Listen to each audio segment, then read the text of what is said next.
Welcome to Splat Attack, a 90s podcast overflowing into the slime-filled past. I'm your wacky weatherman, Brett.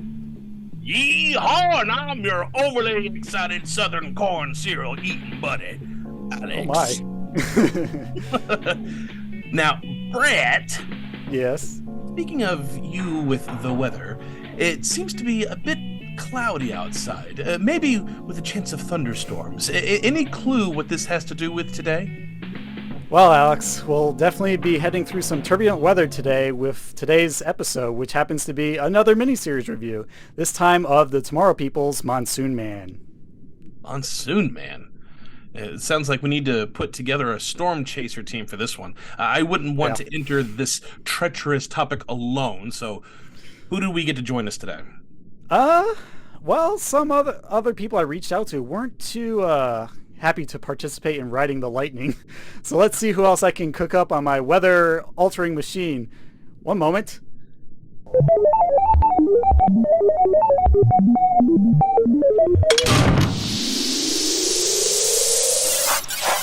Oh! Ah! Wow, I didn't expect you to teleport into our slime tank today again. Welcome back, Meg. How you doing today? I'm doing well. What's the forecast for today? I think it's cloudy with a chance of miniseries review, but we'll get into that in a few moments. Cloudy with a chance of overacting and scene chewing. Yeah. We'll have a lot of fun with this one, whether you like it or not. Yeah, this is going to be a fun one. I'm looking forward to this. But before we get into it, because obviously for those who are just learning about this minisode series, listening to this episode, we have two other minisode series where we talk about the origin story and the Culex experiment. And for this one, Monsoon Man, Megan decided to join us. It was actually her idea because she had never seen the Tomorrow People before. So have you known anything about the Tomorrow People before we get started? No, just the 2013-14 reboot with Robbie Amell. That's it. But I never did watch it. I just knew of it because he left The Flash to go star in that. Yeah, so this was all new territory for her. I had to give her a basic, very, very basic rundown of the first two minisode series. So if you've not seen either of them before, the previous two, you don't really need to for this. Just get a basic idea of who the characters are, and that's really all you needed. And mostly you just needed Megabyte and Adam. Those are really the only two that you really needed to focus on, and their basic abilities. No, and Naomi Harris. What was Naomi Harris's character? Amy. Yeah, pretty much. All the stories are self-contained, but they do have like loose threads across them. Basically, just what a Tomorrow person is, their connection to that weird Pacific Island underground mothership, and exploring different telekinetic powers. And I think each miniseries arc they get like one or two new ones, so it's interesting to see as things unfold. All right. Well, do we want to do a quick recap of what the previous two seasons were about? Sure. I can do origin story and you can do Culex experiment. Perfect. Okay, so origin story in a nutshell without going back to our episode, which is episode 24 on our Splat Attack timeline. Basically, Adam washes up on a beach somewhere in the Pacific Island area of the world, and he comes across a strange mothership that's buried under the sand. He gets sucked into it. He learns about what it's like to be a Tomorrow person and these powers that he discovers, as well as like other Tomorrow people who are also like young kids to teenage age in the world. Most of them came from Great Britain in the first one, and when Kevin, the character who may not appear in this current one, talks to Megabyte about having the strange visions, he ends up having like these weird dreams where he goes to that Pacific island and then meets up with Lisa from America, who he's never met before. So through their telekinetic link, they're getting to know each other, they're getting to know their powers, and they're also getting to know the villains who are after them, who want to utilize that power and cash in on them for fame and fortune. Mainly Lady Mulvaney, a professor, and Gloria, that like Terminator robot lady, and then Colonel Masters, if I remember correctly. So they go through a bunch of chases throughout the city to capture these characters one by one, starting with Lisa, setting up a device at the Hollywood stage where she performed, and she first teleported by accident, and they capture her briefly in that machine, but Megabyte destroys their machinery just in time when he gets there to free her from that. And so through these series of incidents, they all come together, realize they have the same power, and they're all Tomorrow People, and figuring this out at the mothership. And then at the end, General Damon, who's Megabyte's father, joins them to stop Lady Mulvaney and her massive arsenal of firepower in her helicopter at the beach at the end. And they all just kind of cheer and splash in the water and celebrate a victory of not being killed. And for the Culex experiment, Kevin got bit at the very beginning of the Culex experiment from a mosquito and goes into a coma. And the other characters are trying to... We also are introduced to Amy in this season, who happened to also kind of go through the same story arc that Lisa did, only much quicker. And the three of them had to figure out what was happening with these mosquitoes, and with the assistance of Kevin's aunt, who was a veterinarian. And turns out that there is a scientist nearby, Dr. Culex, who has a fascination with mosquitoes. We'll leave it at that. And she has developed these weaponized mosquitoes, essentially, and she is wanting to get a hold of this other invention that her old partner had come up with that multiplies and clones living creatures, and she was wanting to put her weaponized mosquitoes into it and make millions and millions and millions of mosquitoes for world domination. And of course the Tomorrow People end up thwarting that with the assistance of Megabyte's father, which was great to see that character come back. So that is Felix experiment in a mosquito shell. An exoskeleton. Well played. Exoskeleton shell. Yeah. So we're going to jump into Monsoon Man today with a different cast of characters who are the villains, and some key characters as well who are on the Tomorrow People side, and we'll see what we think of it. So starting off with the episode info, the Tomorrow People Monsoon Man is a 5-part miniseries like all the other ones. It aired February 8th, 1994 to March 8th, 1994, and it was written by Lee Pressman and directed by Neal Leonard. And the synopsis for part 1 is as follows. Lucy Allen, an eager young reporter, bumps into Adam outside a nightclub while hailing a cab, where he instantly falls head over heels for her. Before witnessing a baffling occurrence of a cat burglar while on her way home, there is a break-in at a nearby house. He comes across strange machinery which he tinkers with, the cat burglar. A surge of power sends him flying out the window, covering him in ice. He staggers out into the street and collapses in front of Lucy's cab, shivering and surrounded by glass. Momentarily, Lucy listens in as Dr. Roberts informs a policeman that he is suffering from frostbite and is covered in glass. Lucy tells him her interest in journalism, but disinterested, he simply sends her away. The next day, Adam calls to meet up with Lucy and returns the travel card that she dropped the other night at the nightclub. She invites him into her apartment where she is currently staying while her sister is away. Adam takes her to the Reporter newspaper office for an interview, after a long-winded speech about how reliable she is. Meanwhile, Megabyte is strolling through the breakfast aisle at a grocery store. At a nearby display, a salesman is trying to sell a new American cereal, Colonel Cobb's Corn Crinkles. Megabyte tries a sample, making a revolting face in disgust. Ugh! but then buys 2 boxes for his sister. After Lucy convinces the boss with a rousing speech, Mr. Bishop throws her a bone and gives her her first assignment, a dog show. Unhappy with her writing topic, she decides to follow up another story, telling him about her strange occurrence the previous night. Meanwhile, Amy argues with her mom about assuming her role as a tomorrow person, which she actually already did in the Culex experiment. Lucy heads back to the house with Adam where she saw the frozen cat burglar previously.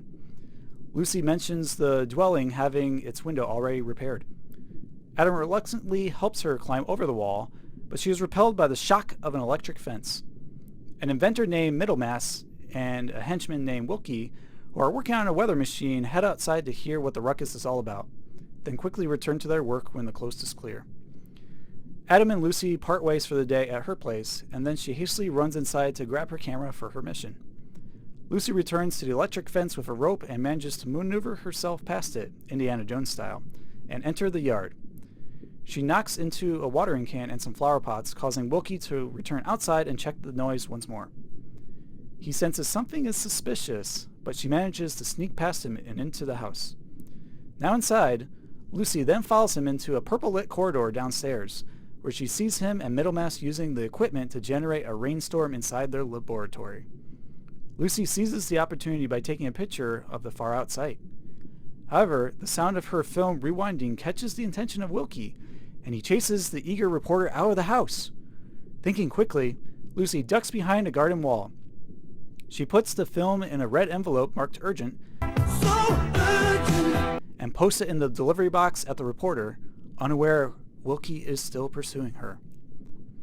At the very moment Lucy returns home and calls Bishop's office to explain what she saw, she gets kidnapped without a trace. The next morning, Adam goes to Lucy's apartment, but finds an elderly couple living there instead, claiming they have been there for 6 or 7 years. Adam is perplexed by the encounter. Back at Amy's house, she is greeted by Megabyte, who unfortunately has been at odds with Miss Jackson, due to Amy's involvement with the Tomorrow People. After a brief argument, Megabyte leaves. Back at the Pacific Island mothership, Megabyte teleports in to vent to Adam about his day. Adam deflects Megabyte's response. Back at Amy's kitchen, Amy eats some of the corn crinkles and is unimpressed with its taste. Amy senses Adam needs her help. Miss Jackson is unhappy of Megabyte's visit and tells Amy she doesn't want her getting into any more trouble. Back at the mothership, Adam has told Megabyte about Lucy's disappearance. He wonders if Bishop knows where she is and if they both teleport to the office just after Mr. Bishop's secretary sends away Lucy's letter for delivery. Once the secretary leaves, the boys hear a phone message and her sudden cry. Immediately, the boys teleport to the house where they hear her voice screaming, "Help! Help! Somebody, please!" Adam and Megabyte follow the sound of Lucy's voice into the lab and unfortunately find themselves abused by the professor and henchman. Both the Tomorrow People are instantly zapped with a purple jolt of lightning, sending them flying into some mattresses in the corner. Middlemass begrudgingly tells Wilkie, "Wilkie, I didn't build the machine for this." Wilkie disregards Middlemass, pulls out a large needle full of green fluid, and smiles a sinister grin. And enjoy the fun. End of part 1. So, how do you feel about Adam having a love interest who's also a key character in this miniseries, and what are your thoughts on part 1 in general? Well, I want to get started with what I think of Lucy real fast, because this one this will be a fun dynamic between the three of us. I can promise you that. Okay. I like the character overall of Lucy. I really like that Adam has a love interest. I think it's awfully rushed, but I do think a lot of this is rushed, and that's part of the problem whenever you have a 5-part miniseries and you're introducing a character out of nowhere.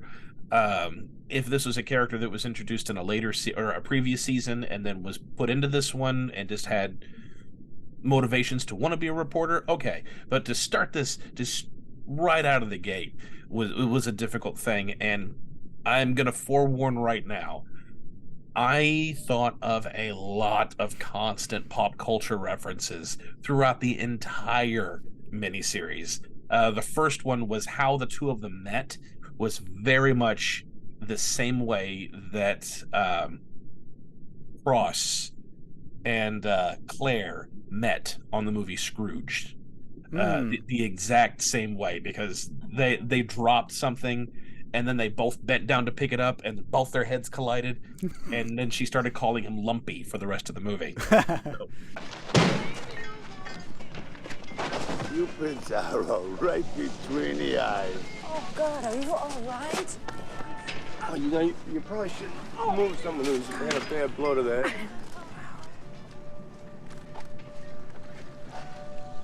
Where did I get you? You got me right here, and the sidewalk got me back here. Oh, it's gonna be quite a lump. I'm sorry, here. Is this yours? Yes, it is. Thank you.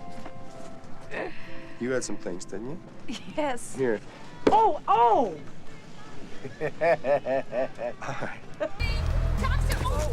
I'm sorry. Hey, it's okay. No sweat. Happens all the time. Oh! Ow! See what I mean? Yeah. I instantly thought of that, but I like the character of Lucy. But I did have, it's really superficial for me to say. But before I go into it, because I'm sure this one has the same idea, what are your thoughts on Lucy? I kind of found her annoying. Now, in what way did you find her annoying? A character or otherwise? I don't know. Like, I don't like some of the choices she made. Like, I know you're all about getting a good story, but it's like, sometimes you gotta, like, use your brain a little bit, honey, because there was so many times it's like, okay, she's gonna get, like, I knew, I was like, oh my God. I mean, I just knew it was gonna happen. I thought every time I kept rolling my eyes, going like, and we'll get in. Keep doing that. We'll get into that when we get a little further in the story. Yeah, but she's definitely very ambitious at the expense of like everything else. She's a little overly ambitious. Like I mean, she's supposed to be what, 15? 33. I noticed on her travel card she was 33. 33. Yeah, in the first scene, and it's like a close up of it. Because I was like, is she a teenager? She looks like a teenager. But she could be. I thought, I don't know any teenagers that are this ambitious to want to work like that. Like, they're very far few. I mean, if you're desperate for work and you're 33, yeah, I would say anything to get a job. That's different. It could also be a fake ID just to be able to get the job that you want. Yeah. She's McLucy instead of McLovin. Teenager. They all look like teenagers. Her character very, very much throughout this entire miniseries reminds me of Lois Lane. Yeah. Yes. How she's so ambitious about wanting a good story, much to her not really thinking things through and getting herself into the constant damsel in distress type situation, which was a pretty notorious thing to happen in kid shows in this particular time period. Yeah. Which, damsel in distress are fine if it makes sense. You're just wanting to put it in just to have it in, just so you have some more drama. But we'll get to that a little later. But you had also said something else about Lucy, and this is what I was talking about earlier with it being a bit superficial, because you said something physically about her bothered you. Oh, her eyes. Like, her eyes bother me. She's got very, like, I don't know if it's just the shape of her eyes that I just... Or how dark they are? Yeah, like, they're very dark. I don't know. But at one point... I never noticed. But at one point, Megan had said, your ears are big. Your ears That I noticed. Your ears are big, your eyes are creepy, and where are your boobs? Yes, that's what I noticed. Don't ask me, I don't know. You're not allowed to say that. This lady can say that. What are your boobs, honey? Because I was like, Naomi, you can see hers. Just fine. Somehow you saying that reminds me of Weird Science now, that scene where they like try to create the lady. I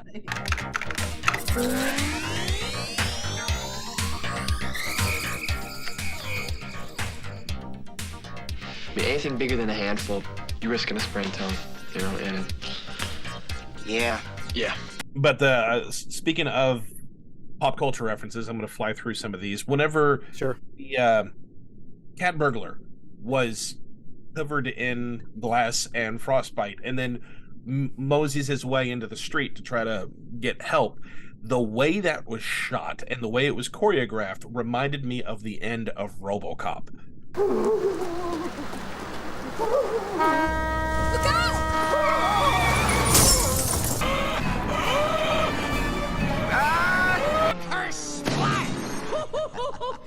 Thanks for reminding me.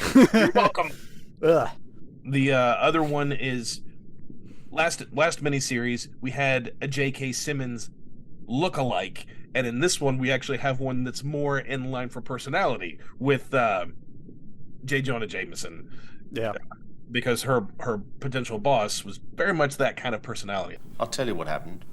I found out you had to learn to walk before you can run. Mr. Bishop. Don't I get a chance to speak? You want to be a journalist? That's great. But you don't just come in off the street and start right at the top. But I don't want to hear.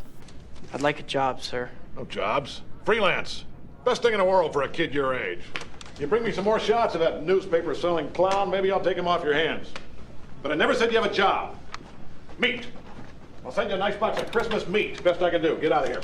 But the other couple things that I thought of was I was afraid that the corn cereal was going to end up becoming like a Soylent Green type situation. Ooh. Or what was it in Buffy, the double meat palace? Oh Ew. gosh, yeah. Is that what it was called? Yeah, that's the episode. Double meat. Well, and the restaurant she goes to work. Yeah, at, yeah. yeah. I was afraid it was going to be that, and at one point they even did make kind of a reference to that because he said, "I will eat you," or it will eat you, or something to that effect. And I was like, "Oh man!" He's like, "I'll have you with dinner, or if you screw this up, I'll have you for dinner." Alrighty, I'm depending on you, boy. Get this right, I'll have you to dinner. Get this wrong, I'll have you for dinner. You gotta tell him Silent Green is people! Stop! Everybody! You have to stop! Hey. Stop eating! No, you can't eat this! It's not beef! It's people! No, exactly! It's people! So I was really afraid that one of the twists at the end was that he was going to... The secret ingredient for his cereal was people. But that's not where they ended up going with it. But not that I didn't mind it, but I would have been really shocked if they went this far for a kid's show. Yeah. The electric fence part, first of all, her performance when she got shocked cracked me up because that was the most unbelievable, ow, this hurts. I mean, it sounded convincing to me. It just seemed a little more dramatic, like, ah! Yeah. Yeah.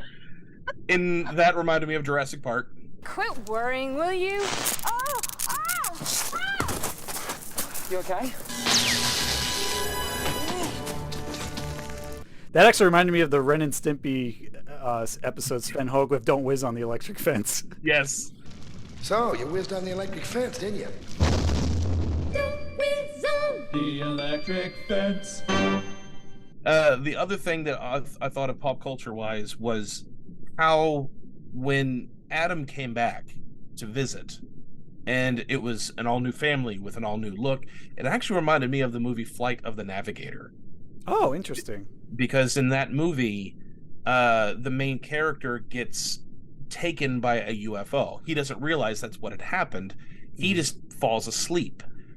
Okay, Megan is going to go check on the little one right now. Okay. Speaking of falling asleep. Yes, which that one needs to do. But he just fell asleep in the woods, and then he wakes up, but he hasn't aged a day. But in reality, it's been like 8 years or 10 years or something to that effect. And then he goes back home, and his family has moved out, and there's an all-new family that's living in there, and it looks completely different. But to him, it was just he left and came right back. But to everyone else, it was like 10 to 12 years, something to that. It's like the Rip Van Winkle situation. Where's my mom? I have no idea. Are you lost? Hey! Where do you think you're going? Now, just a minute. You've made a mistake. Mom? Dad? And the only other reference that I thought of was during the whole time when Adam is in the house in Lucy's apartment, and Miss Jackson was the one he was talking with, and he's going to leave. All I thought of was the song "I'm Sorry, Miss I'm Jackson." sorry, Miss Jackson. I am for real. You got to put that in here. do like a megabyte edit where he's Outcast singing it like, I'm sorry, Miss Jackson. Ooh, I am for real. I'm sorry, Miss Jackson. Ooh, I am for real. I was really excited for this season with the fact that Megan was going to get to see the mothership.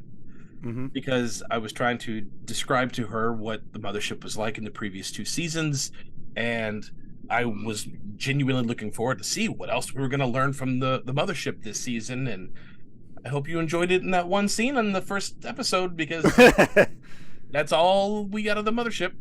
BU.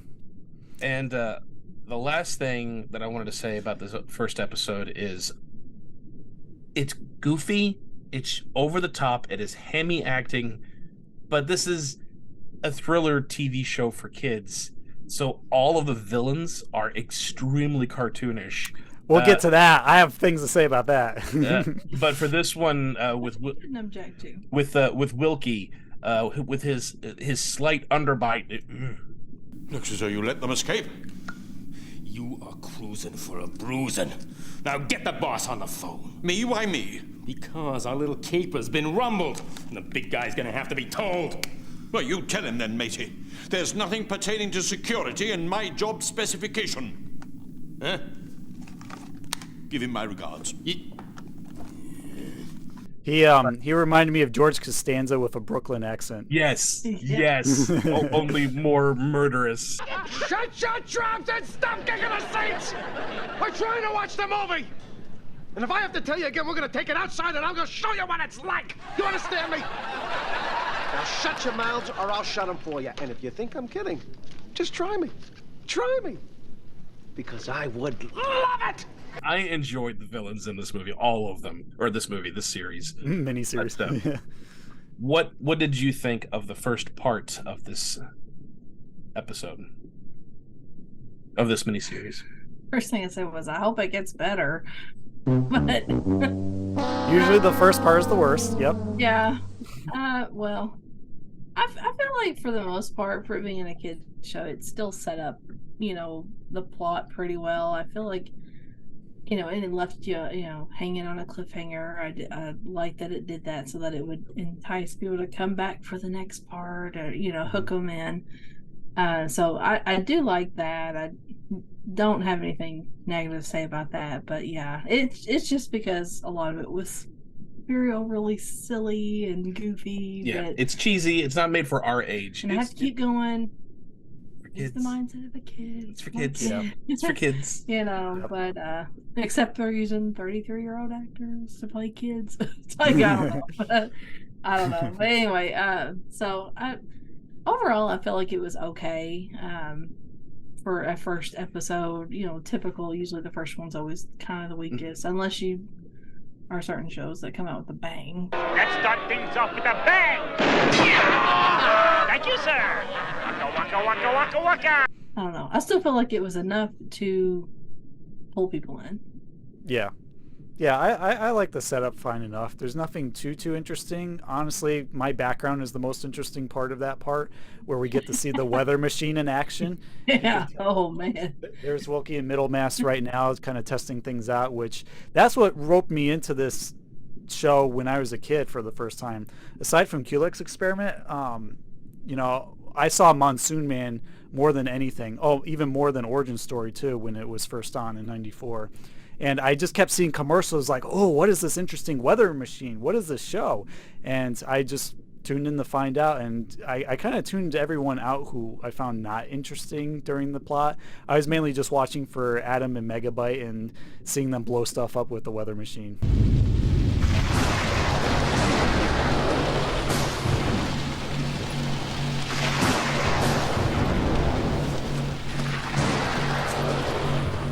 Well, Wilkie, am I a genius or am I a genius? Hey, I guess you wouldn't be picking up $1 million just for making coffee, all right? If that's all you come to Tomorrow People Monsoon Man for, with those low expectations, you won't be disappointed. But if you're looking for something a little more theatrical, a little more in-depth, like Doctor Who, sorry, this isn't quite up to snuff yet. Yeah, it's silly, it's cheesy, it's fun. And that's what I'll have to say. I'll dive into that a little more at the end. And I did think, boy, that was awfully convenient to have those two mattresses right there at the Yeah. Union rules. there was quite a few conveniences throughout this miniseries, more so than the other two. But Yeah. we'll get to those. Sure. Take it away for part 2, Alex. All right. Moving on. Amy, possibly having a vision, sees Megabyte and Adam in trouble. She screams and whips up a telekinetic storm in front of her mother and manages to teleport them to her kitchen as Wilkie is about to inject them. Wilkie and Middlemass look at each other confused about where they disappeared to. Wilkie calls his boss in Florida, who warns him to cover his tracks. They pack up the machine along with Lucy and leave. Adam and Megabyte enter Amy's room. They want her to help them find Lucy. Mrs. Jackson doesn't want her to go... See? We should just say that every time we say her name. We just made that reference while you were out of the room. Mrs. Jackson doesn't want her to go, but Amy asks if the roles were reversed, if she needed help, would she want someone to? Her mother reluctantly gives permission, and they teleport to the house. Looking around, they are suddenly interrupted by Mrs. Butterworth, an elderly woman. I want the pancakes. An elderly woman tending to her garden. She denies Lucy's existence, but invites them inside to prove her point. She says that I have lived in this house for the last 45 years. Surely by now I would have noticed a secret laboratory under the stairs. Megabyte finds a cupboard where the laboratory was, crashing into her belongings. With that troublesome incident, she orders them to leave at once. Adam recalls the same thing happened at Lucy's house, where there was an older couple living there, though not actually there earlier that morning. He decides to go back to the apartment to investigate further, while Megabyte and Amy follow Mrs. Butterworth into the city to eat more pancakes. Yes. Meanwhile, Wilkie and Middlemass drive to a large warehouse where there is a large inventory of Colonel Cobb's corn crinkle cereal. Wilkie asks Lucy what she did with the photos. Lucy, not taking the situation seriously, Wilkie stabs her with the truth serum that makes her say that she was at the newspaper office. Wilkie and Middlemass head over with the machine. Meanwhile, Adam heads over to Lucy's house to see if the older couple are still there, and the house is completely empty. Amy and Megabyte see Mrs. Butterworth from the house, get into the cab, and they follow her in another cab. After more pancakes. More pancakes. Sorry. I've always wanted to say this, follow that cab. Elsewhere, Wilkie is trying to sweet-talk the secretary, Annette, to get information on how to contact Bishop. He claims to be an old friend, but keeps getting Mr. Bishop's first name wrong. However, he convinces Annette that it's his birthday, and he wants to send a card. It's your birthday? It's your birthday! She finally gives in and hands him the address. As for Megabyte and Amy, their cab breaks down, and they realize just how many black cabs they could follow in the heart of the city. Megabyte and Amy suddenly spot Mrs. Butterworth, leaving a donut shop after having pancakes, and follows her to an actor's representation office as she demands her money for her performance. Bishop calls Lucy's house. As Adam picks up the phone, Bishop has the roll of film that Lucy took and is needing it to be developed, as Wilkie and Middlemass are at his home controlling the weather that catapults Bishop into the river. Adam teleports to him and pulls him out of the water. Middlemass says the machine's out of power. Adam is helping Bishop to his feet when the van speeds towards them. End of part 2. Now things are ramping up. Brett, what are your thoughts? I talked at pretty good length for the first one. What did you think of part 2? Now I'm suddenly hungry for pancakes. Hey, Who else could go for some flapjacks right now? That aside, I found this one pretty interesting. I like how we see more instances of the weather machine being used outside of the laboratory, and them continuing to kind of cover their tracks with the actors pretending to be actually living in the places that Adam and Megabyte and Amy are investigating. I don't know if we really need more banter between Miss Jackson and Amy. Just going over the same stuff from Culex experiment. I feel like it's not really taking us anywhere. It's just filler, and that annoys me. Like, if they had something new to talk about in regards to her being a tomorrow person, or if like how Miss Jackson could also get her psychic powers, maybe. Every time. This is going to be a very silly synopsis, I tell you. I'm trying to. There's a lot of cartoony stuff here, but yeah, I felt like that was a lot of filler. I wish there was more mothership scenes, especially with Amy, Adam, and Megabyte there instead of just like 2 or 1 of them there at a time. Lucy getting herself into too much trouble. Shocker. Yeah. I mean, that's a recurring pattern throughout all of these, but we'll talk more about it later. My favorite part is, oddly enough, Mr. Bishop being catapulted into the river, because that image stood out with me ever since I first watched it. It was like that, and then the purple swirl that emits from the weather machine going wom wom wom wom wom wom wom wom. Megan, what did you think of part 2? From what I remember seeing before I dozed off, I think it was But the end of this episode. But also, it was a late night for us. 11:30. So she was just getting tired. She fell asleep during the interview of our first minisode because it was 3 o'clock in the morning when we did that one. Oh yeah. But, call back. Yeah. Okay, so the Mrs. Butterworth character, like, okay, I found her annoying to listen to talk. I actually found her delightful. She was hamming it up. And at first I didn't know if it was a dude or a girl, because she was like very manly with her accent and everything. She was a little more forceful, and then you're going over here to the wall. You cannot go in my house. Aha! Who have we here then? The 3 little pigs? What have you done with Lucy? Lucy? Oh, I knew a Lucy Bradman once. Married a dentist from Ditchling. You know exactly what we're talking about. Excuse me? Lucy Allen, you're holding her hostage against her will. Hostage? Oh, this is Bayswater, not Beirut. Like, okay, and that's the one thing I was like, okay, why are some people in the show British and some Australian and some are American? What town? And then so it's like they have to be living in Europe somewhere, because their cars are driving on the left side or the right side, or I don't know. But I was like, it's a little bit of every flavor of English here. I guess I was like, good lord, it's like I'm confused. It's a hodgepodge. But yeah, Mrs. Butterworth and her accent and with her teeth, she taught her teeth a lot.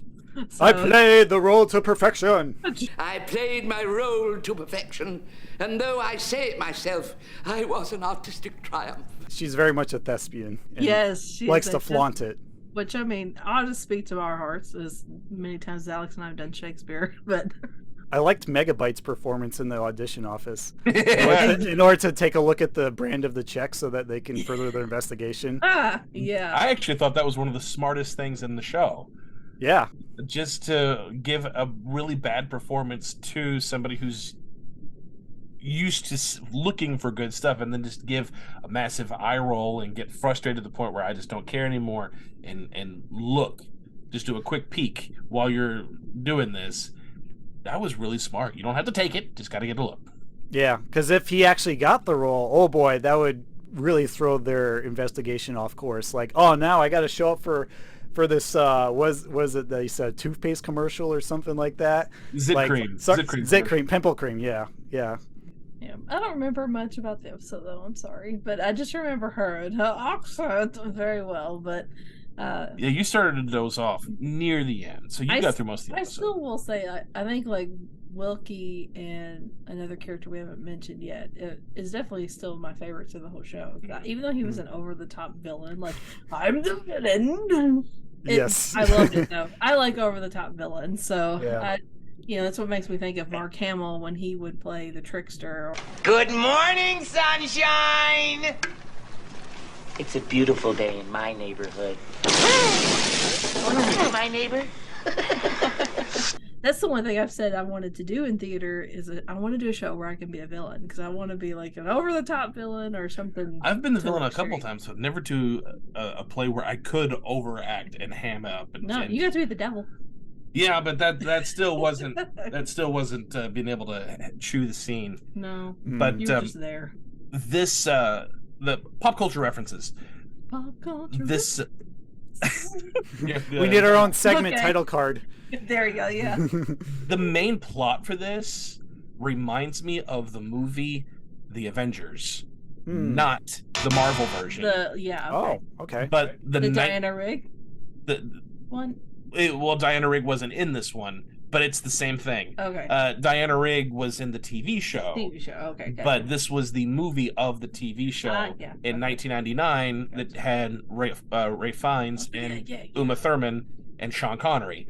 Sean Connery was the villain, and his plot was he has made satellites in outer space to control the weather, and would use extreme weather to hold the world ransom. A man with an umbrella is a man praying for rain. And a man without one is a fool. Never trust the weather, Sir August.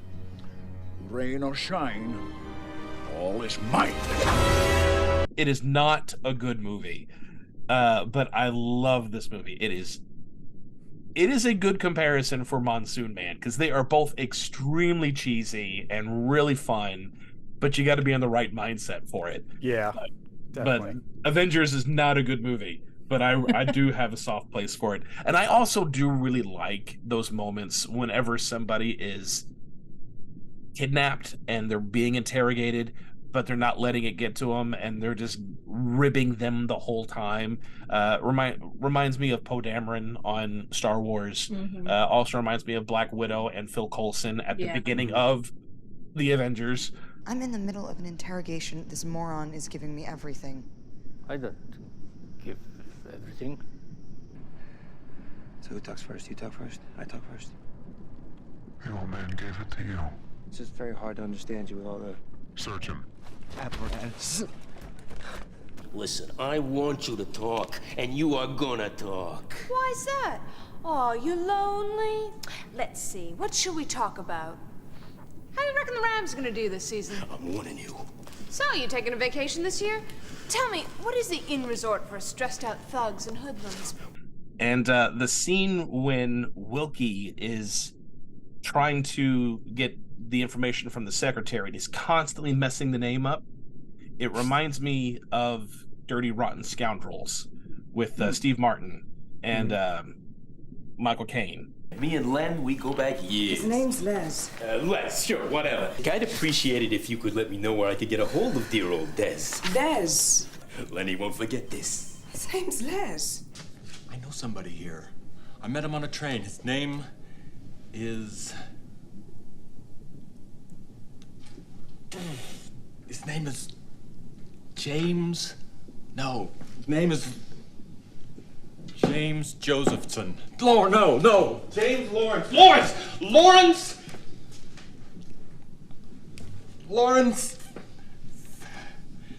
Fells. Lawrence Fangs. Forrest Lawrencetown. Lawrence.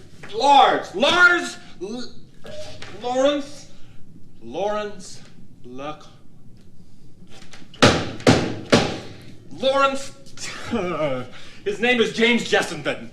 Lawrence Jesterton. Lawrence Jameson? Yes! We're like this. The two things, I agree about the mom. I really didn't need to retread that territory. And this one hadn't even seen the first one, the second season when we first see the mom, but the whole time she's kind of shaking her head, and then how in one, maybe two sentences, complete switch, and both Megan and I are going, "What? She's not coming with you. I don't want you taking her away again. But, Mum, a girl's gone missing.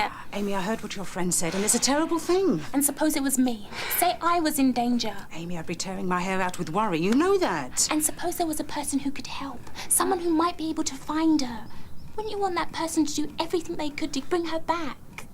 Do you really think you could do that, darling? I can try. We can try.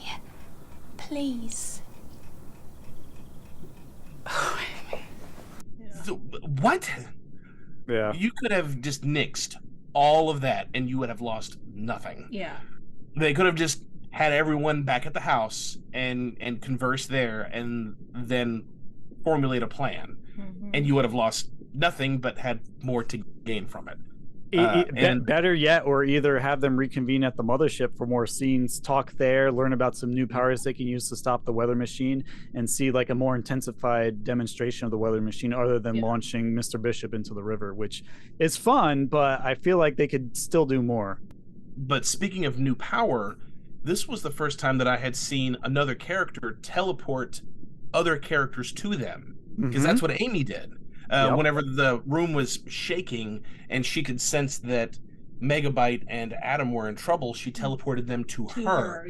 That was really cool. I enjoyed that too. I was waiting for that to come back again later in the season. It reminded me of Stranger Things a bit with 11 kind of using her telekinetic powers. I don't know if you've seen that, but just being able to move things with her mind always fascinated me. And the last thing was the actor, the agent, the representation agent for actors. I knew that guy. It was really bothering me. He looked very familiar. And I figured it out. He was, well, after doing a little research, he was on Ace Ventura: When Nature Calls. Yes! He's the safari guy! Yes. Now is the winter of our discontent, made glorious summer by this son of York. Grim-possessed war has smoothed his wrinkled front. And now, instead of mounting barbed steeds to fright the souls of fearful adversaries, he capers nimbly in a lady's chamber to the lascivious pleasing of a lute. Tra-la-la! The crossover you never knew you wanted to see. But I did like this. I really like the story. I like how, again, episode 2, it's picking up, and I like that. I like where it's going. It's got some really interesting ideas, and it's a bit more hokey and cheesy. We don't really have any bad actors in this season. Everyone in this is being very intentional with their performance, albeit be very over the top or fairly subdued or just their usual self. There's not one performance I would call really bad in this one. It's the first season I've been able to say that. They're all owning it for sure. Yeah, so I'm enjoying this quite a bit. Cool. There's some things I didn't like, but the others are willing to make me just. There's more for me to enjoy here. Alrighty, well, moving on to part 3, where things get interesting. Wookie and Middlemass are heading towards them, and they miss as Adam and Bishop teleport somewhere else. Not only that, Megabyte teleports next to them.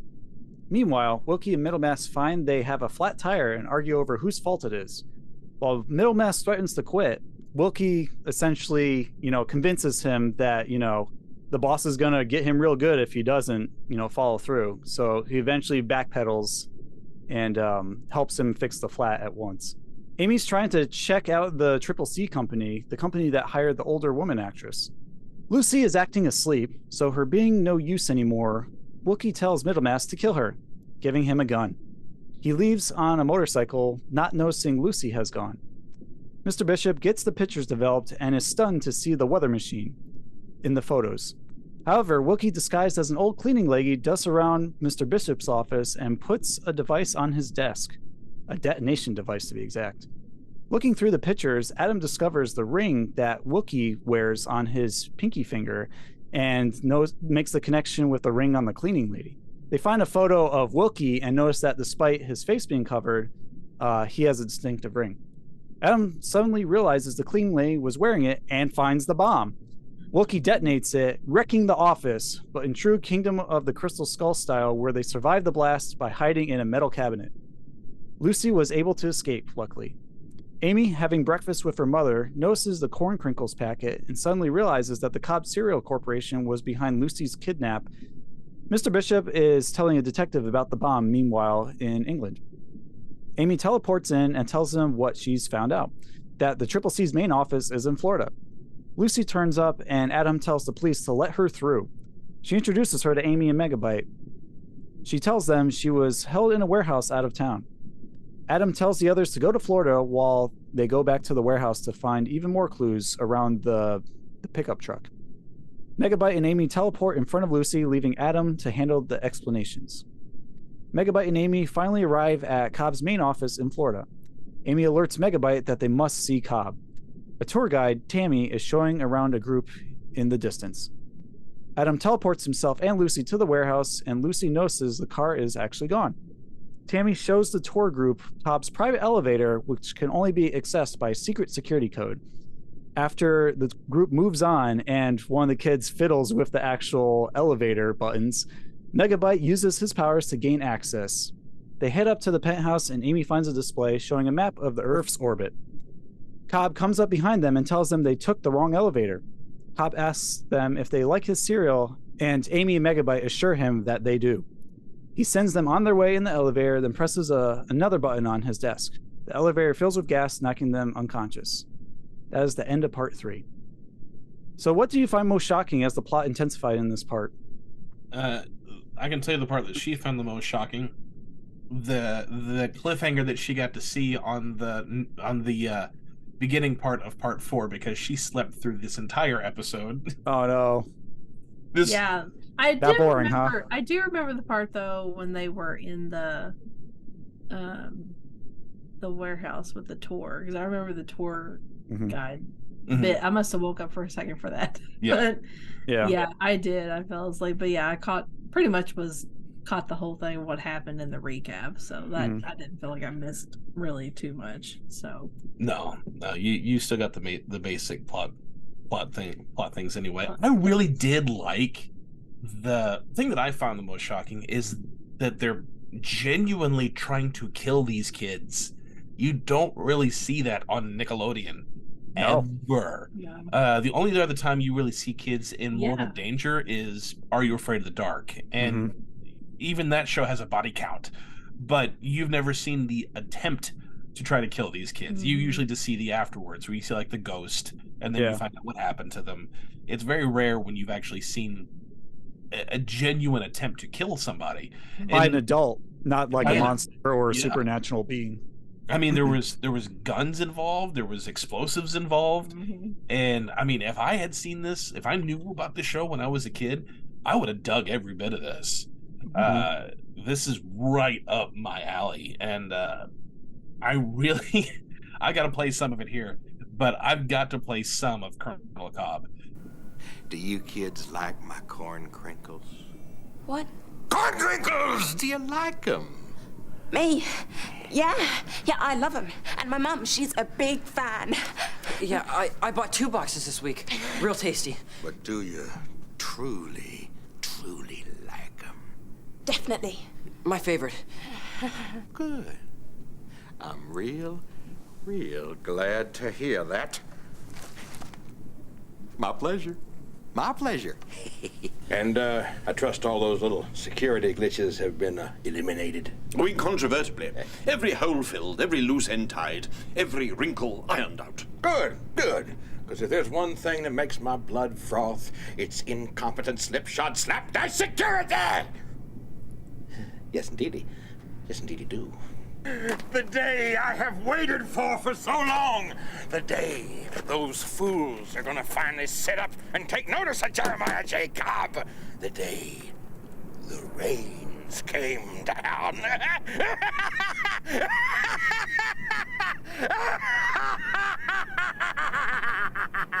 His performance is, he just relishes being able to play a villain, and it's so over the top, and I love it so much. Yeah. It's like he's related to Yosemite Sam. That was the constant thought I had in my mind. Like, you rockin' frackin' varmint, how dare you double cross me? You know.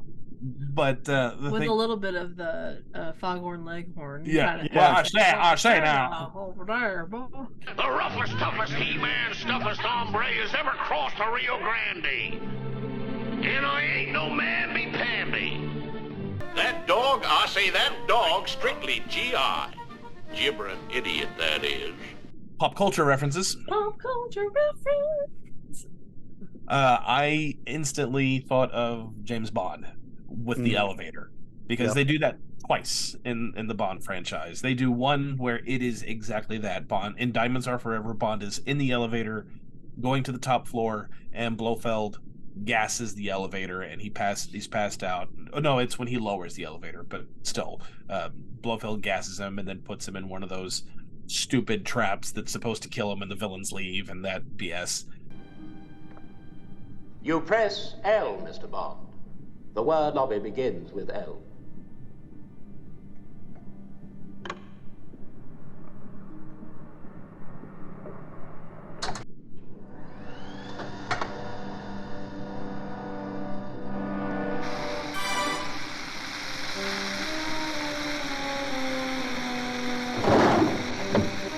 But the other instance was in The Spy Who Loved Me, but instead of it being gas, it's a trap door, where he's supposed to fall down into the chute that lowers him into a shark tank, but he had spread his legs apart to catch just the limbs of the ledges of where the trap door is.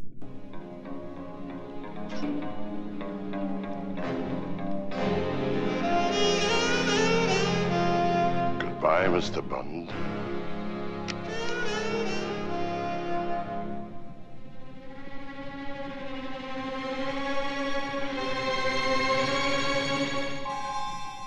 You did want me to drop in.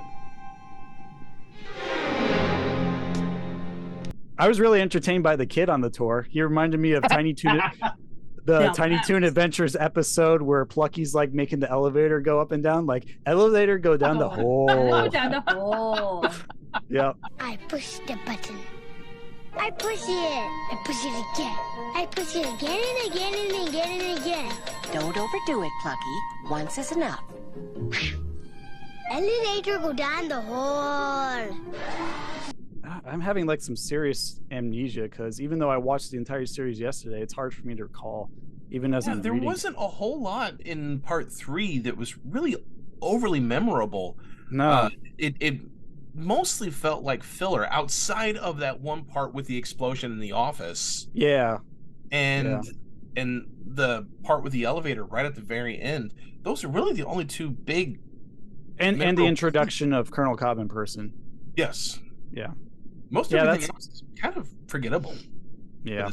For this episode. Painfully average.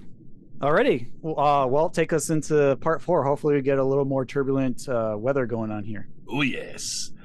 So for part 4, the Colonel tells his henchmen to... Why don't you boys go in there and give it a good old clean out, if you get my drift, huh?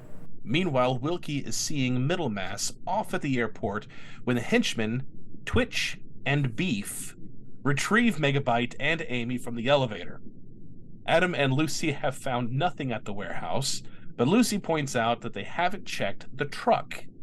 However, it seems to contain nothing but boxes of cereal. Adam tries to contact Megabyte and Amy telepathically, but gets no response and realizes they need help. He tells Lucy to go back to town, then teleports out. Twitch and Beef dump Megabyte and Amy at the bottom of the elevator shaft. Tammy leads her tour group into the elevator, heading down to the basement. Lucy spots Wilkie driving back to the warehouse and decides to go back. The elevator descends towards Megabyte and Amy. Amy wakes up and calls out to Adam. Here's Amy, and he teleports into the elevator and pushes the emergency button, allowing Amy to teleport herself and Megabyte, and comes around in Amy's room, and they each exchange their information on Cobb, while Lucy is following Wilkie on a motorcycle. Meanwhile, Bishop is beside himself, and Annette helps cheer him up by saying he should go on a complete break and leave town. After he tells her, "At this time, if any pint-sized, half-crazed killer comes gunning for me, for Pete's sake, don't give him my blasted address." Adam, Megabyte, and Amy see Cobb leaving his penthouse and head back up in the elevator. Amy shows the others the display that she found before, but they can't understand it. Megabyte finds ID papers for a NASA scientist named Mel Zimmerman. Adam sends Megabyte and Amy to check out the address since they think Cobb's out for the evening until Adam hears the Colonel is coming back to the office. He hides the open map screen on the wall, and he hides as he hears the master plan between him and Middlemass to take over Central America and wipe out all of the cornfields and his cereal maker competition while telling him that he is now Zimmerman. Later, Wilkie stops briefly for a snack and unknowingly bumps into Lucy. Megabyte and Amy go to Zimmerman's place, and Amy decides to knock on the door. However, they find it open. The television is on, but no one is to be seen. Meanwhile, Cobb sets Middlemass up to impersonate Zimmerman. Adam teleports to the foyer in between Twitch and Beef, who chase after him. He manages to knock them down with cleaning equipment in a very well choreographed fight scene. Middlemass uses Zimmerman's ID to enter a NASA facility where he tampers with a satellite, switching its circuit board for another one, and early the next morning, Lucy follows Wilkie to a car park. Wilkie spots her in the mirror. She checks out the cab and finds a map of Battersea. Wilkie suddenly grabs her. End of part 4. This one had a lot going on in this one. Yeah. This one, breakneck pace. Talk about pacing. They just scrunched everything up into this one and be like, boom, fireworks everywhere. Brett, what did you think of part 4? Oh, I loved it. It was my favorite part of the 5 parts. Spoiler alert. Tons of action, plots thickening, you know, the master plan's ramping up where they're sabotaging the satellite with the not microchip, but it's like circuit board. Yeah, they're putting that into the satellite device, which is pretty interesting. I found out that they actually got footage from NASA to shoot this, so good on them for doing that. And see, I didn't know that was NASA until the very end. I thought that was the Kennedy Space Center because obviously they're in Orlando whenever they film these kinds of things. And Kennedy Space Center is in Florida, so it's fairly close. I thought they might have just got stock footage from that, but no, it was from NASA, so that was pretty cool. Yeah, definitely. I thought they didn't go for the easy route for that one. What did you think of Twitch and Beef? Very, very simple henchman through and through, but amusing. He reminds me of Beef reminds me of Klimbo from the season 6 Are You Afraid of the Dark episode called The Tale of the Zombie Dice, who just pretty much grunts and looks imposing. If you've seen it, you'll know who I'm talking about. Oh.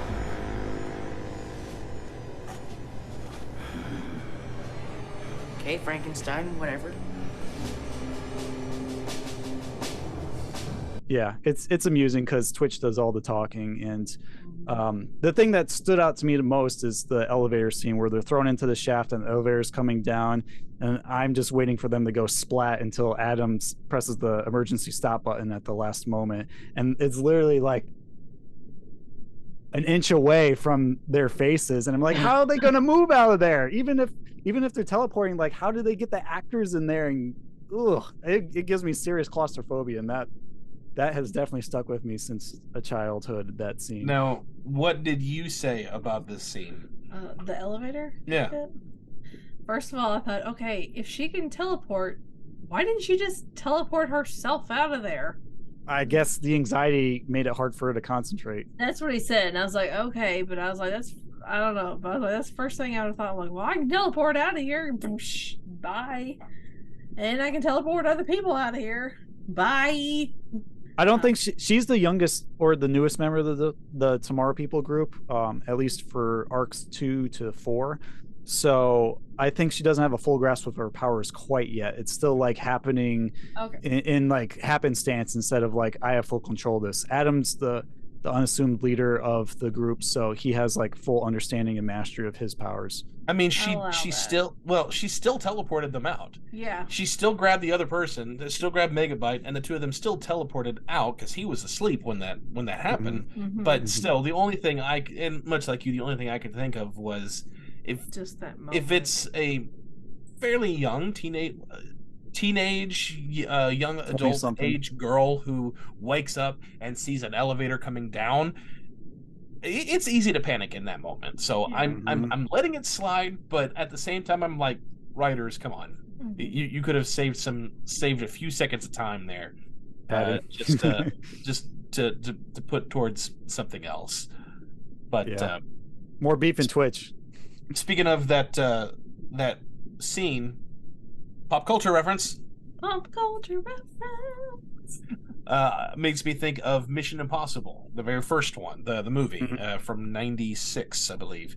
Yeah. Because there was a scene in that where Emilio Estevez was on top of the elevator, and it starts to go up, and then at one point, Tom Cruise and another character have to escape under the elevator, and they go out through an escape hatch. But instead of the elevator going down and crushing, it actually was the opposite. These different spike things came down and shish kebabbed poor Estevez. But they narrowly avoided a fatality. There is one thing about this also, well, a couple things in this episode that really got me going, come on. Whenever they checked the area, the garage, the little car park or garage or whatever you want to call it, warehouse. Yeah. The last thing they checked was the truck. Are you kidding me? That should have been the first thing you checked. And then when they lifted up the truck, and then all they show is just boxes.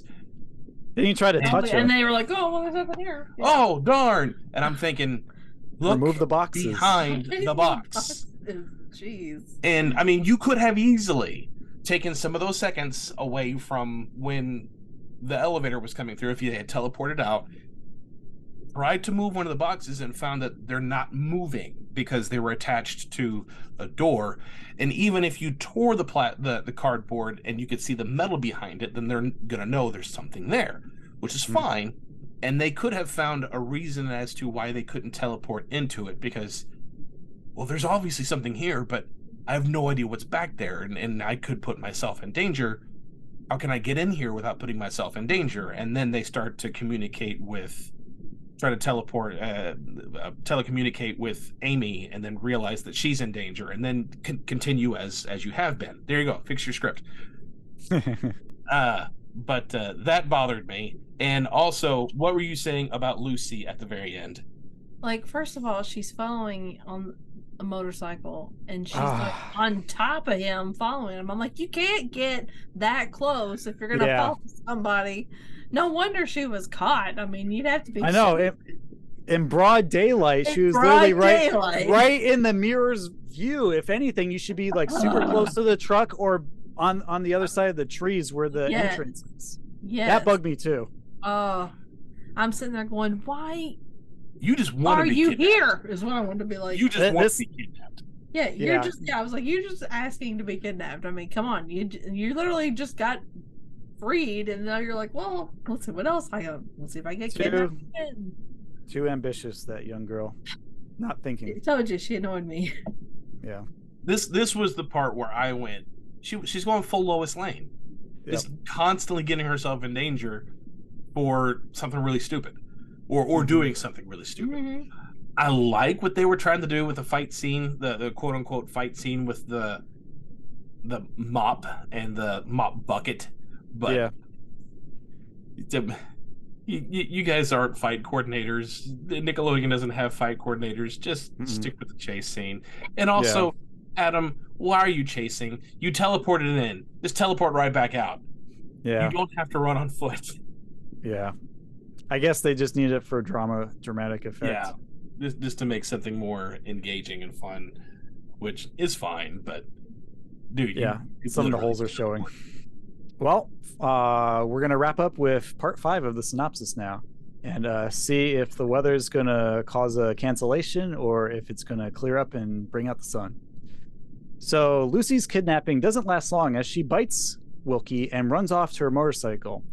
And then she tries to leave. But unfortunately, her cycle does not start. And Wilkie ends up backing over it. Meanwhile, at Zimmerman's house, they get a tip from his parrot saying, where they find Zimmerman tied up. He says some big guys made him hand over his security for the Space Center. Security card, something like that. He tries to stop the countdown, but his phone line has been cut. Through the window, they see the shuttle take off. Wookie greets Cobb and Middlemass at the airport. Megabyte, Amy, and Zimmerman watch a news report on the shuttle launch as Adam teleports in and explains Cobb's master plan. They're worried he will destroy the ecostructure of the entire planet and not just Central America that they had previously planned. Their only clue is the chart in the office, and Megabyte realizes they could get Zimmerman to look at it and interpret it. Lucy bumps into Mr. Bishop in a shop. Although he isn't happy about being dragged back into things, he agrees to drive her to find the truck. Adam, Megabyte, and Amy teleport Zimmerman to Cobb's office and show him the chart. They accidentally trigger a booby trap that fires tranquilizer darts. They avoid them, but an alarm just then alerts Twitch and Beef. Zimmerman sits on a dart by accident, and they try to keep him awake. Twitch and Beef come up the elevator, but after pushing several buttons, Megabyte manages to trigger the gas and knock them out. The semi-conscious Zimmerman says the chart shows the satellite's trajectory and the new trajectory it's being hijacked onto so they can use the weather machine to the fullest extent. They know it's being operated from England, but don't know where to start looking. Adam shows Megabyte and Amy the notes Cobb tore up, and they find a photo of Better Sea Power Station. Cobb, Middlemass, and Wilkie have parked the truck there and are setting up the machine. The satellite comes into position and Middlemass activates the interceptor. Lucy and Bishop see them. Lucy sends Mr. Bishop to get the police. Cobb watches a TV reporter talking about the satellite going off course. Cobb intends to destroy the rival's corn supply. Middlemass exits the truck and tells Adam it can't be stopped. Adam jumps into the truck and drives off. Cobb is thrown out of the rear in that moment. He turns to confront Amy and Megabyte, and just then a lightning discharge hits his staff. Adam drives the truck into a warehouse, smashing the satellite dish on the low doorway and ending the storm. Megabyte, Amy, and Lucy are horrified as the machine and the weather house explode. But then Adam teleports behind them. Soon after, Cobb, Wilkie, and Middlemass are taken away by the police. Adam and Lucy nervously arrange a date. Megabyte and Amy chat to Mr. Bishop about his scoop.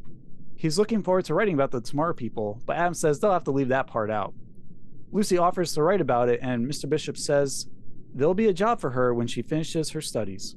Lucy says that from now on, she'll write about whatever she wants, even if it's the weather forecast. They all share a good laugh together, and that is end of part 5 and the miniseries arc. So with all that being said, what do you love and hate about this ending? Would you have done it differently? Yes. Why? I would have definitely done it differently. The one thing, first of all, I remember what I was wanting to mention about part 4 was, I know it's a kid's show, but how competitive are these cereal brands? Do we really have to hijack a satellite and destroy all the competitors' cornfields just to be the dominant Kellogg in all of? That's okay, silly, but again, kids show. But and I've tried those corn pops, and them things are not that great. Oh, so why would corn anybody pops. would like corn? I love corn pops too. They're kind of I sugary don't. and corn crunchy. pops are great. Corn flakes. No, yeah, corn flakes suck. Ugh, I didn't like either. Frosted Flakes are kind of okay, but the sugar helps. Davey, we got it made. Is this cool or what?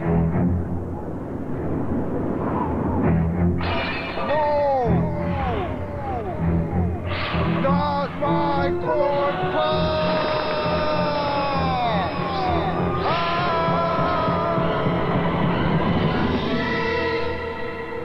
You okay? I'm cool. Cool. Kellogg's Corn Pop cereal is part of this complete breakfast. I gotta have my pops. You could have completely got rid of the whole dart scene. Yeah. In favor of what I'm thinking of doing at the end. Because the dart scene was fine for what it was, and then they played it up where, oh no, I'm shot. Oh look, it was just this in my pocket the whole time. Sits down, oh no, I've been stabbed in the butt. Oh, I'm really tired. I'm gonna stay awake just long enough to do what I need, and I fall asleep. You guys can get to where you need to be faster than what Zimmerman can. So get there. He tells you what that is. Take off. Even though the by that point they realize what's happened and it's taken off, that you can still keep all that. But now you've shaved at least a minute or two off so you can tack it on to the the big climax of the show. And both Megan and I, whenever Wilkie got hit with the satellite, both of us are going, "Are you kidding me?"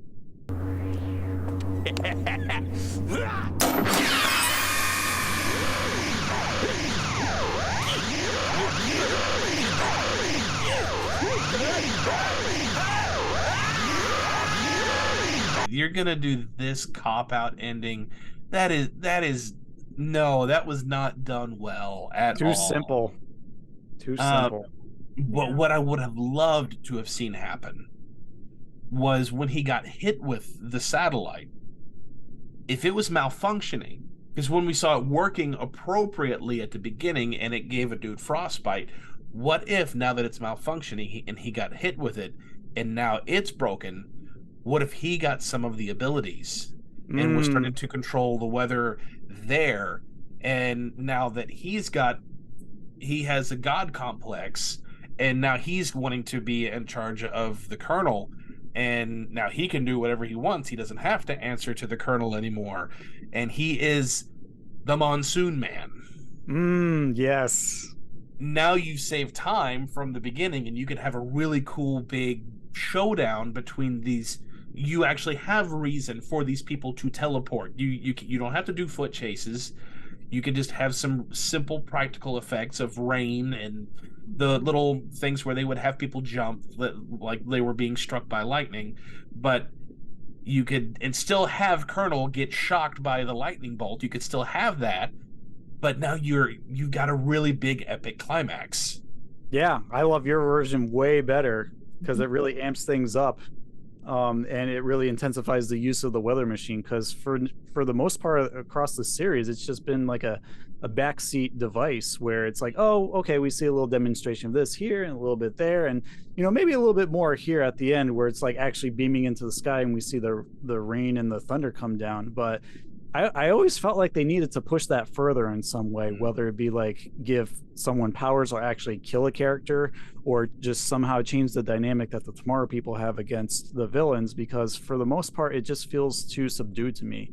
And I know it's a kids show and maybe they're too hesitant to like take it further, but I still think they should have taken the risk and killing children. They were going. You got guns on TV. Come on. They needed to go further. Yeah. First of all, one of my thoughts was, okay, we're having an adult man drugging a teenage child to force her to say things that she doesn't want to say.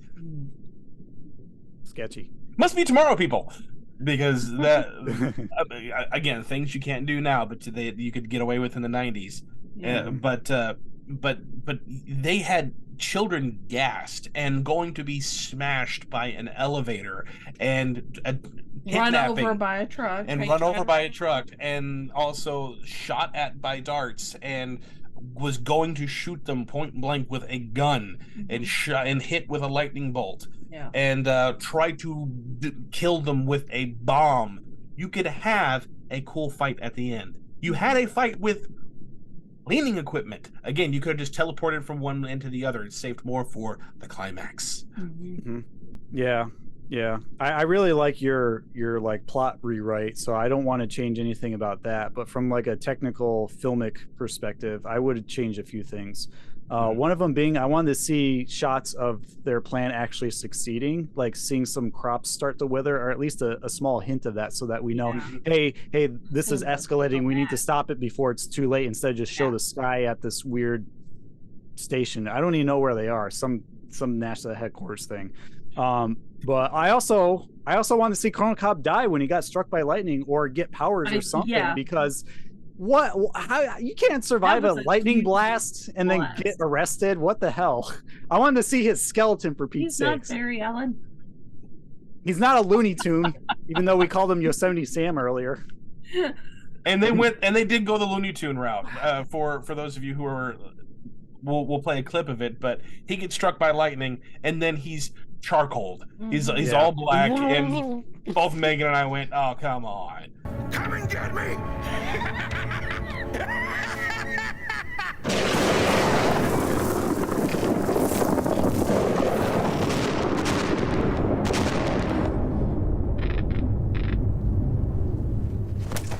I hated that so much. It was not the cartoony kind of way I wanted, even though it was kind of cartoony. The performances are cartoony, yeah, but the action that they always put into these have never really been cartoony. But that moment I mean, was. my brother there's a mismatch. got electrocuted when he was working at a fast food restaurant when he was a teenager, and he had to go to the hospital for that. So, I mean, yeah, he should have been like dust. Yeah. I was like, I mean, there are stories of people being struck by lightning and surviving, but there's a lot of hospital care. Yeah. He would have been able to spoke or anything.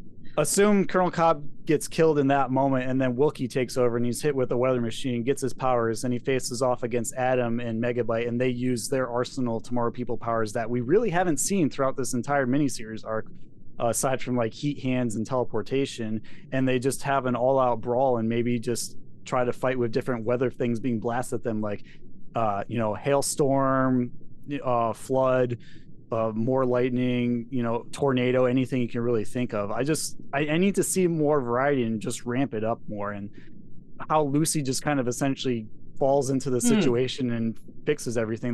That was just disappointing. What if he created this horrible tidal wave or something that is coming towards one of the characters, and I would say Amy, and she can't get away from it. It's something that will kill you, but she has the ability to draw people to her, and she could teleport Colonel Cobb to where she was, and then she could teleport out, leaving him in the wake of what it is that he dying by his own hand. Yeah, I like that a little bit more than lightning. They're having a writer's strike right now in Hollywood. And we're coming up with ideas. You're wasting your time. What are you doing here? You saying this is a waste of time? No, not this. But I mean, I think we all know that America's America's run by corporations like the Colonel Cobb Company, and they don't give a flying about all of us. They just want to extract all of our talent and energy until we're all dead batteries in the Matrix. So it's already happening. We can't do much about that other than boil their weather machine and call it a day. Anyways, I'm getting off on a tangent. So yeah, that was Tomorrow People Monsoon Man. Definitely hits me a lot different now than it used to as a child, as I'm much more aware of all the little intricacies of what's going on behind this tale. So with that being said, what do you guys give for this mini-series rating overall? I give it a C. Wow. That's a low rating. I don't know. I wasn't that into it. I don't feel like this would have been something I would have been into as a kid. I mean, there are some things about it that were fine, and like I said, I still feel like the villains were the best part of the whole series. I feel like they were great, and they did a great job with their characters. I mean, the Tomorrow People themselves were fine. They weren't really annoying, or they didn't bother me. I did like them too. They were fine with what they had. Some of the effects, in my opinion, were kind of but even it is 1994. Yeah, even for 90s, I've seen, it's like, oh, okay, but and it's also Nickelodeon, where they don't want to give a budget for anything. But most of it for me was just some of the story was there were, like you said, we had some slow parts. They could have probably cut that part, certain parts out they didn't need. Could help with some pacing. So that's and Lucy just got on my nerves. I didn't really. I wouldn't care if she didn't come back, but that's my grade as a C, just for that reason. And for me, I enjoyed this one. I enjoyed it quite a bit. I still like Culex Experiment more. I think that of the three, that's my favorite one so far. But I liked the villains in this one more than the other two, because they're big and over the top, and their performances are cartoony, and I loved every minute they were on the screen. I really loved them. It's almost like Batman, the '89 Batman, where Batman is very subdued, but you're constantly watching Jack Nicholson as Joker. You just love how awful the hero, the main protagonist, is kind of subdued and boring. But the villain is just so much fun. You can't not watch them. That's very much what this was. But the plot was really fun and interesting, but the reason for why they were doing what they doing, even for a kids show, was kind of silly because it's never really been silly before. At least not for that. The motivation has never really been silly. This one kind of was. Yeah. And there was a lot of things that I just didn't care for. I didn't like how they handled a lot of the holes that I was pointing out earlier, of why they could have done this to save this, and it got a little too cartoonish with their execution. I really didn't like having to retread territory with Mom. There was plot-wise, story-wise, there was just things that they could have tightened up, and all those added up after a while for me. So I don't go as low as a C, but I do give it a B. Okay. For mine, I have two different opinions on this based on how I watched it with fresh eyes as a kid and rewatching again as an adult as of yesterday. As a kid, I was really excited by this. I had never even heard of anything like a machine that could alter the weather. I thought it was both exciting and dangerous to witness, so that's why I tuned in and I caught all the like Nickelodeon promos so I can, schedule in my agenda when I could go watch it, so I can get all 5 parts and piece the story together. But like you said before, there are some plot issues. I really hate seeing the mom again and just argue with Amy. That was just wasted screen time in my opinion. I liked the tour because I found the kid very amusing, and also the whole scene with like Colonel Cobb and Amy and Megabyte meeting each other for the first time, and the elevator scene that still sticks with me, and that left an impression of like fear and excitement and danger at the same time. I love him as a villain, Colonel Cobb. A little bit too much on the hokey side for me, like Yosemite Sam, that's all I think of, but I still think he's enjoyable to watch. I don't knock that against him. I do knock the whole lightning, being struck by lightning and surviving it bit, though. That bothered me. Yeah.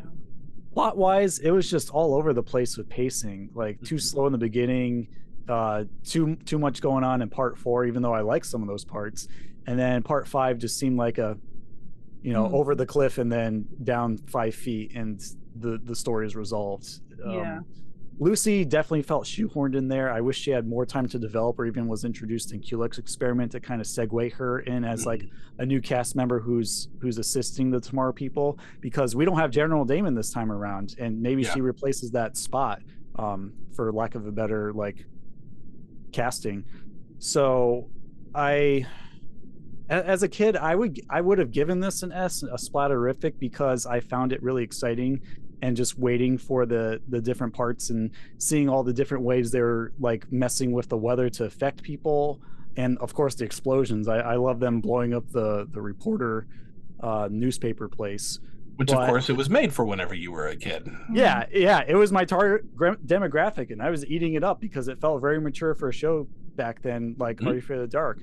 But now I'm just like, there's all these problems here, and I can't unsee Wilkie as George Costanza and Middlemass as like Captain Crunch, and like you got all these weird cartoonish characters. I'm just piecing together in my mind. I'm like, this somehow diminishes diminishes the excitement and the thrill that I had perceived with child goggles on. I don't know why I'm having such a hard time talking tonight, tripping on my tongue. Probably all those corn crinkles I ate before this episode. Must be. Yeah, it's making my tongue swell up.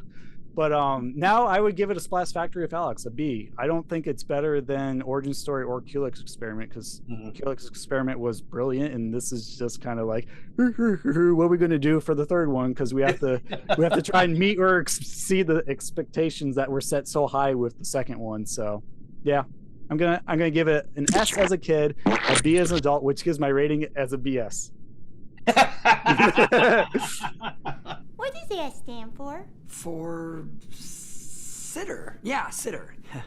Originally, I was gonna have initials for babysitter, but then I would have been going around wearing a big BS, and you understand why I couldn't go with that. Alrighty. Well, now that the sun has finally come out after all that mess, let's play a retro replay segment.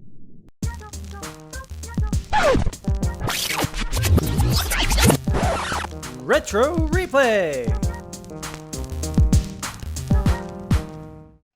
So for retro replay, we're going to go back to one of our favorite segments where we're essentially going to show clips from the Tomorrow People and see what happens next, or, you know, kind of give it an I Spy treatment where we're going to see if Alex and Megan catch any of the details that I pick up on in these clips that are coming right up. So Megan think pick any of them because she's not wearing her glasses. Well, she can play. I mean, you can play for both of you. What? So here's the first clip. I'm gonna be a solo host, or I'm gonna take over and just flood my way through it. Roll up for a little taste of heaven. All the way from the US of A, Colonel Cobb's corn crinkles. They're delicious, they're delightful, they're simply the best. Howdy, partner. Care for a crinkle? The sunniest cereal this side of the Mississippi. No thanks. Oh, come on, kid. One crinkle and you'll be begging for the bowl. Yeah, I'm sure. Okay, so leaving off there, essentially what you'll predict for 2 points is, does Megabyte like the cereal or does he hate it? Do we answer? Oh. Yes, we answer. We're competing. Oh, hated it. Hated it is correct. Amy hated it too. I think everyone who's tried it who wasn't Colonel Cobb hates it. It looks like noodles and milk. That same clip, can you back it up just a hair and tell me what the name of the cereal is that we see behind him? Because it looked like it was called Spit. I thought the same thing. Oh, Splits. Splits. Okay. It went That's so fun. fast I couldn't really tell. Yeah. Okay, so 2 points for Megan. Okay, so for clip 2, we're going to part 3, and you have to guess what happens. Me? Yeah, I love him. And my mum, she's a big fan. Yeah, I bought 2 boxes this week. Real tasty. But do you truly like him? Definitely. My favorite. Good. I'm real glad to hear that. What does he pull out of his pocket? Yeah, what does he take out of his pocket? He pulls out 2 little sample packets of his cereal. Yes, that is correct. 2 points for Alex. Okay, so here is clip 3 from part 2. Now is the winter of our discontent, made glorious summer by this son of York. Grim possessed war has smoothed his wrinkled front. And now, instead of mounting barbed steeds to fright the souls of fearful adversaries, he capers nimbly in a lady's chamber to the lascivious pleasing of a lute. Tra-la-la!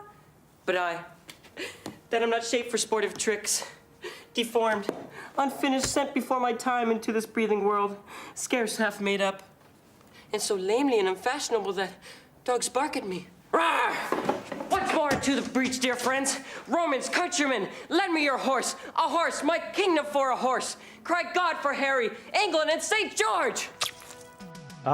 What was the talent agent holding in his right hand? A donut? No. I don't know. Documents, paper. No, it was a piece of pizza.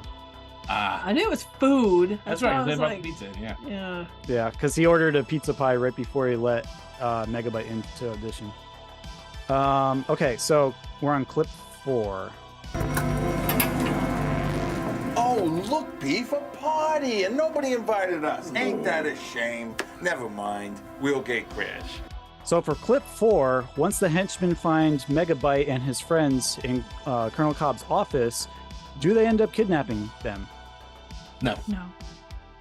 That is correct. 2 points for each of you. Okay, last clip.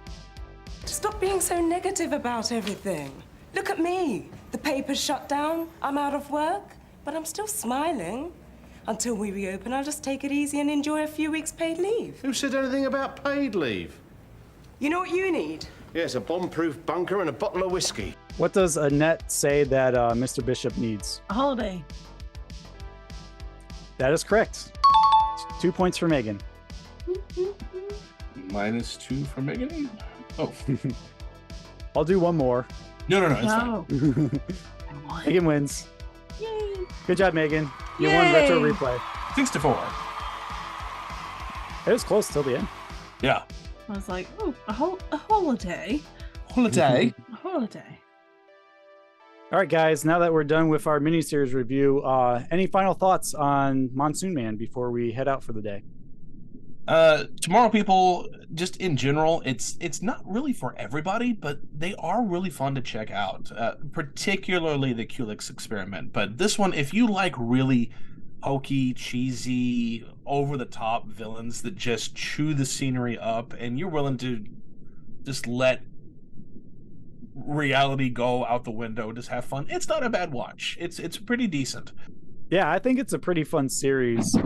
Obviously, my perspective on Monsoon Man has changed over the past few decades, but you know, if you can suspend your disbelief with all the problems it has with like the pacing or the cartoonishness compared to the other more serious toned ones, you know, it's still worth your time, at least a once over watch, if nothing else, just so you can get a sense of what the series is like, with how, you know, tomorrow people solve mysteries and use psychic abilities, mostly teleporting, to get to places and try and stop villains from taking over the world with cereal or bugs, or, you know, just trying to cash in on their special powers. Yeah. Alrighty. Well, I think we're done for today. So here's our closing question. How does Monsoon Man miniseries arc rank for you compared to the other arcs that we've covered so far in the Tomorrow People TV series? Write to us via email at splatattack2021@gmail.com or DM us on Instagram at splatattackpodcast. You can also subscribe to our YouTube channel at Splatattack Podcast, or just interact with us wherever you feel most comfortable doing so on social media. Thank you, Meg, so much for joining us today. Is there anything you'd like to plug before we go?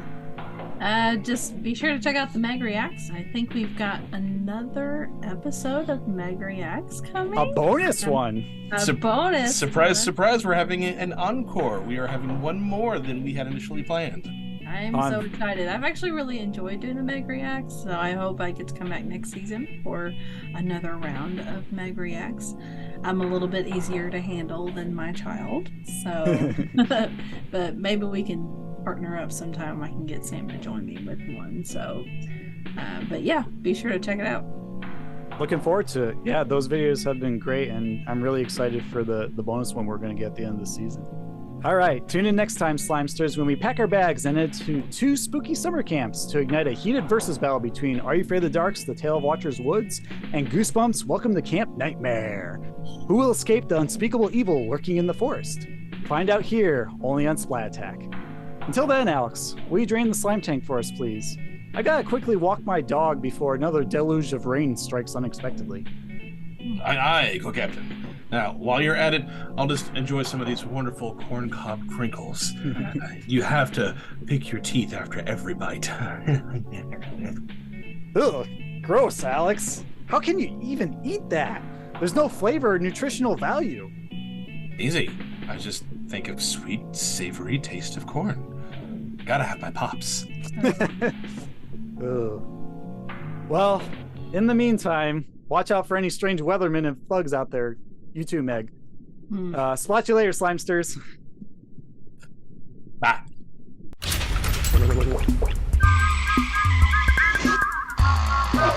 Reprise the theme song and roll the credits. I reckon it's time for me to go. I'm glad that's over. Now for a peaceful night's sleep. Well, that does it for now. Yeah, we gotta catch a train. Since I'm going home, you can't my arts and crafts project. It's a tweezer holder. All right, guys, let's go fly. How long have we been away? See you soon. Thanks for watching. Bye-bye. The Tomorrow People are back, and only Nick's got them. What a delightful and unexpected pleasure. Watch ordinary kids with extraordinary powers in a brand new adventure, Monsoon Man. Watch them take on The Colonel of Colonels. Nobody can stop me now. Not nobody. Will they take the wind out of this weather-making maniac, or will his power blow them away? Don't miss the next chapter of an all-new adventure of The Tomorrow People, this Saturday at 6/5 Central, only on Nick.